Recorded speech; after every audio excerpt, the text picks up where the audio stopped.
It's interesting because when the CIA taught me how to handle human beings or how to manage relationships, and I use those words very intentionally, right? CIA, we create artificial relationships. That's what we do. We create artificial relationships that get people to believe and trust us enough to give us secrets. And then sometimes those artificial relationships turn into more genuine relationships, but they always start artificial because they're always contrived, right? They're bureaucratic. They're a means to an end. What I've discovered is that it took me about 2.5 years to translate those skills into business. And it was during that time, that was my transition when I left CIA. I started working for a Fortune 10 company, CVS Health. And in my years working at CVS Health, that's when I started to be able to match up. Oh, here's deliberate dialogue from my old world. And here's strategic communication from the business world.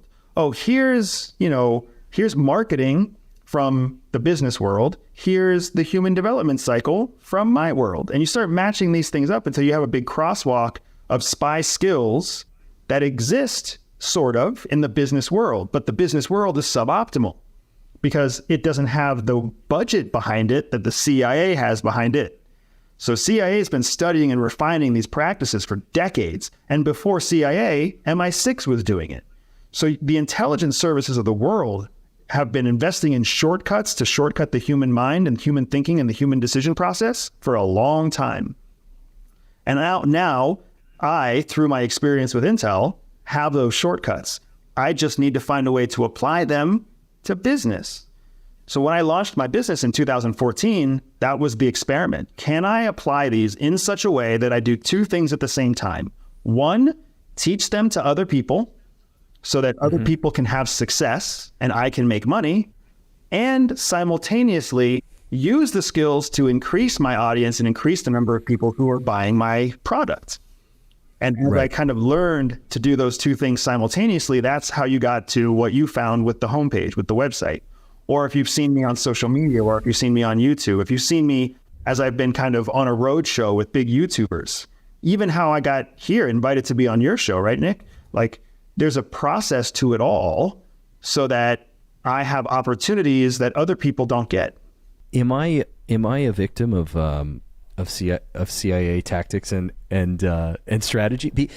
I don't like. At the moment I do 52 shows a year, right? And I used to have this whole MBA well, this person works for this company and then they do this, it's good for your audience. And now I'm just like, I only talk to people I want to talk to. I rarely, if you send me an inbound, I will look at it. It's like, it has to be my idea. I have to want to have you on. It might not make any sense.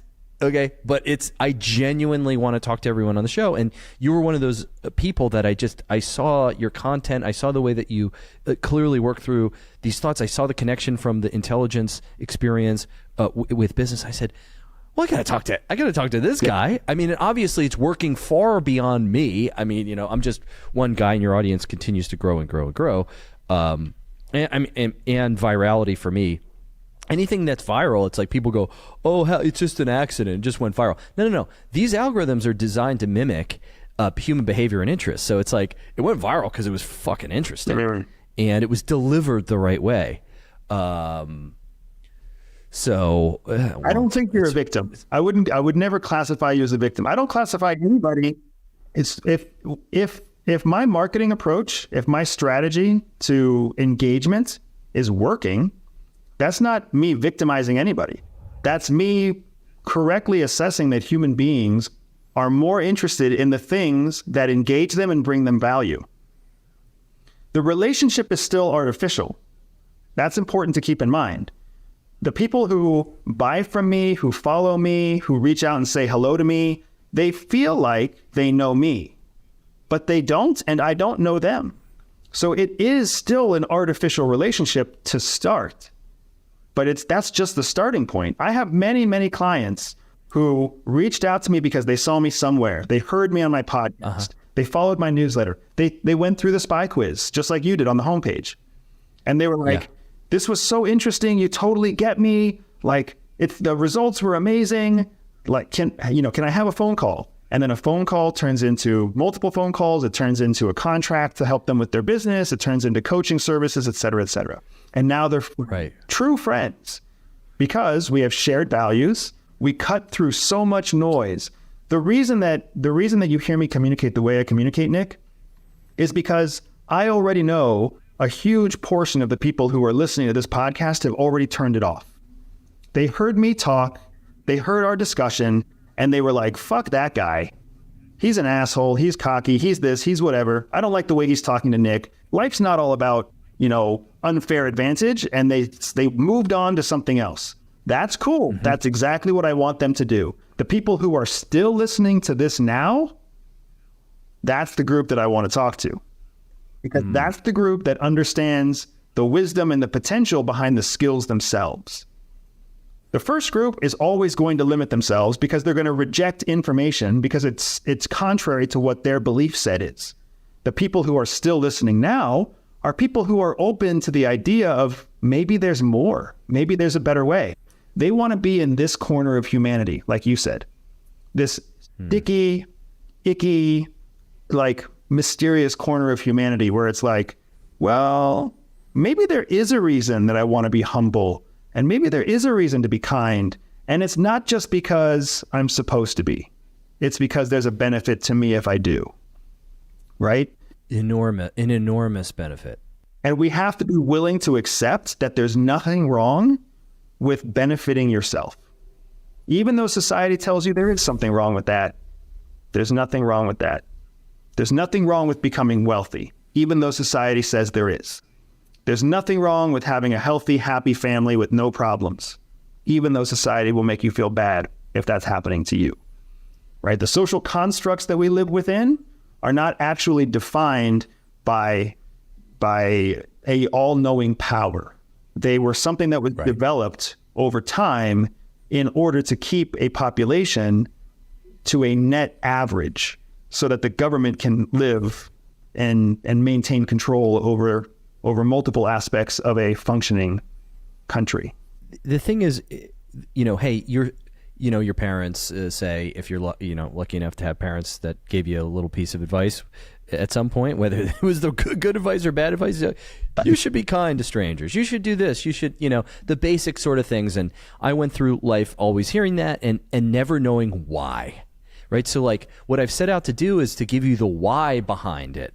But what's interesting is our methodologies intersect, and we're divergent evolution or something. Like we've crossed paths somehow, and it's my why is, why when you develop a microchip that's faster than the guy next door, and you have a windfall profit, and someone writes you a check for $100 million, and you buy a fucking huge house, and you do this and you do that, why you shouldn't sit around and feel sorry for yourself and say, oh, this is pretty unfair, people down the block don't have as much as me, is because your microprocessor made their life better.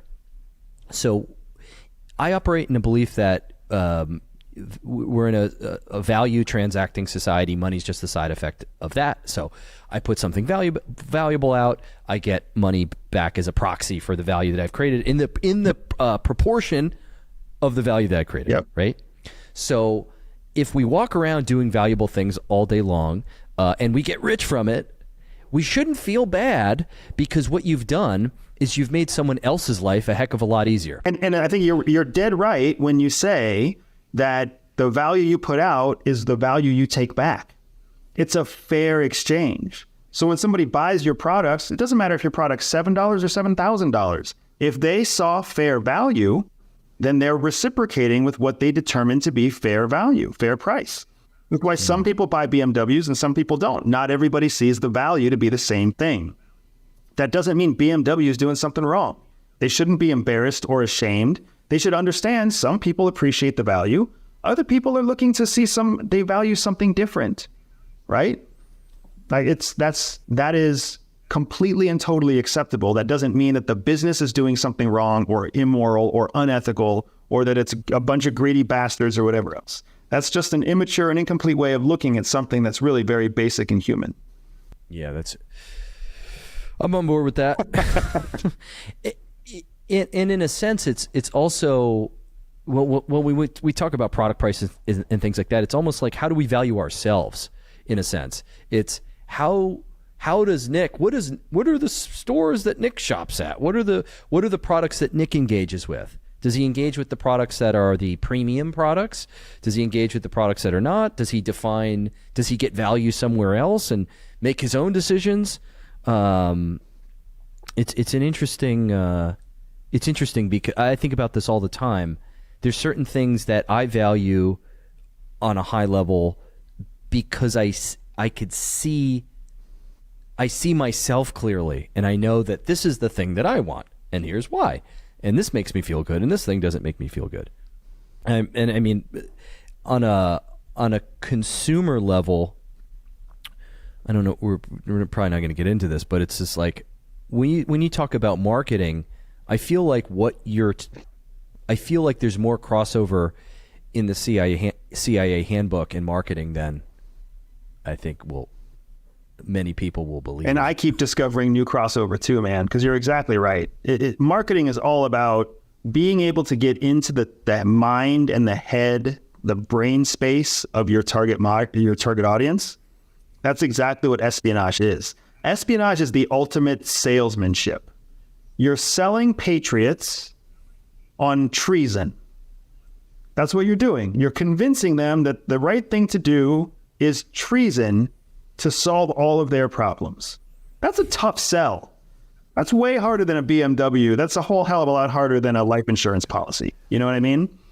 And You really do start to see that if you can sell someone treason, you can sell people almost anything, as long as they perceive value from the thing that you are selling.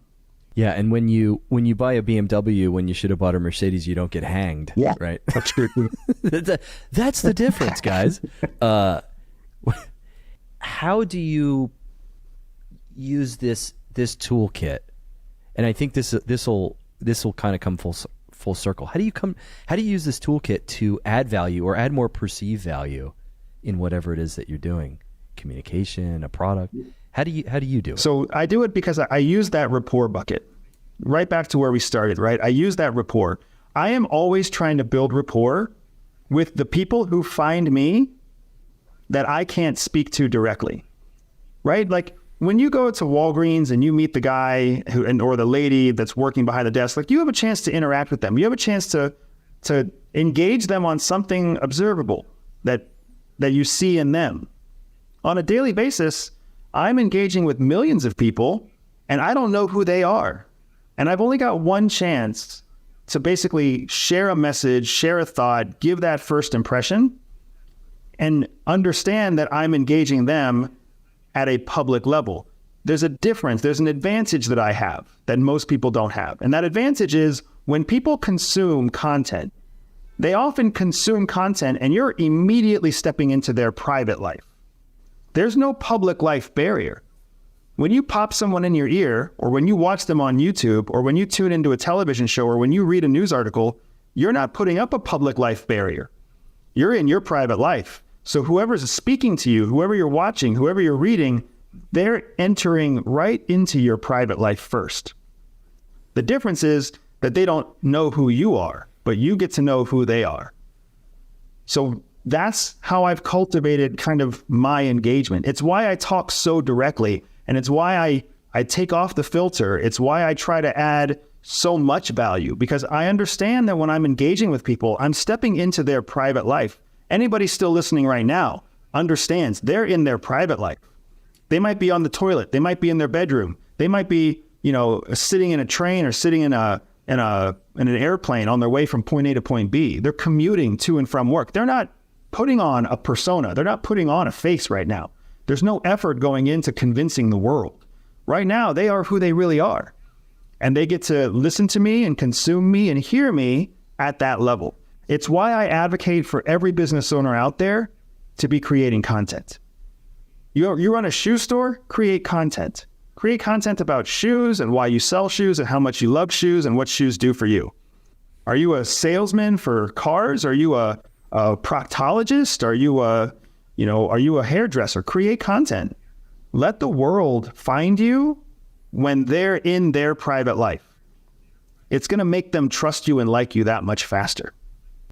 And you've done something at scale that would take you 1,000 lifetimes to do in the wild. In person. Exactly right. Could you imagine shaking all those hands? I've seen YouTube interviews that I've done that have touched more lives than I thought I would ever touch in my life. It's incredible, right? It's humbling, genuinely humbling to know that people have seen me, at that level. So to get, teachers from previous lives who are like, I think I saw you on my TikTok feed. It's insane. That's the ultimate sign of success as far as I'm concerned. when your art teacher is like, I saw you somewhere. You're famous now. Yeah, man. Well, just like everything else in this content game, I stumbled into it by an accident.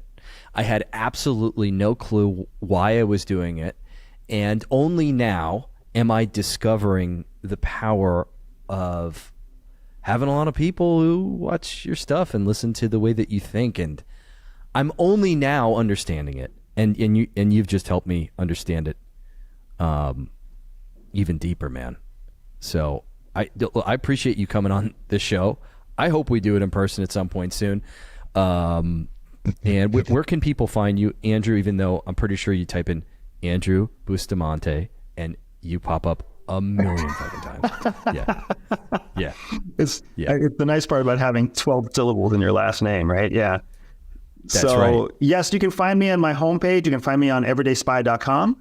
You'll be able to find me on all social media platforms at everydayspy. And thank you to the web crawlers out there. You can also type in Andrew Bustamante. You can spell it correctly or incorrectly, and somehow it will still direct you to me. And you'll find me anywhere you want to find me there. Thanks for coming on, man. This was Dude, awesome. It was a joy. Thanks for having me. And I absolutely want to do this in person. I appreciate it, Nick. Thanks again, There, man. sir. See you soon.